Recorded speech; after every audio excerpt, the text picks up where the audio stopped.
Hammaga salom do'stlar. Arsenaldagi bossdan full 6 bo'ling. Bo'ldi. Arsenaldagi bossga bordim. Arsenaldagi bossni o'ldirdim.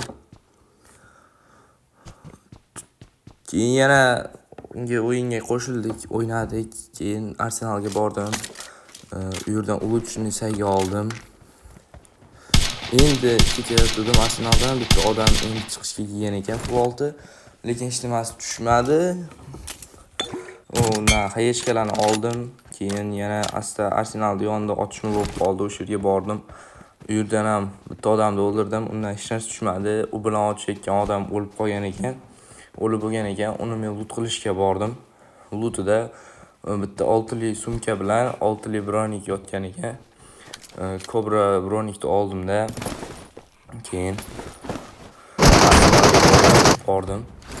Arsenalda hech narsa bo'lmagandan keyin boshqa o'yinga qo'shildim. Bu o'yinda boshqadan boshladim. Boshqadan boshlangandan keyin bitta odamni o'ldirdim-da, uni ham lootini oldim. Keyin poyezdga qarab asta borayotsam, daraxtni tagida bitta loot bor ekan, uni ham loot qildim. Full bitta bronik bor ekan. Keyin poyezdning ichida otishma bo'layotdi. Keyin borsam, bitta odam bug bo'lib qotib qoldi.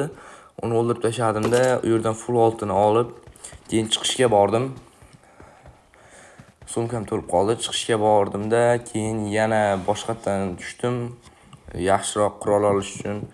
Keyin spawndan asta yugurib borayotdim. Bitta krisa tomda ekan, tomdan tushdi.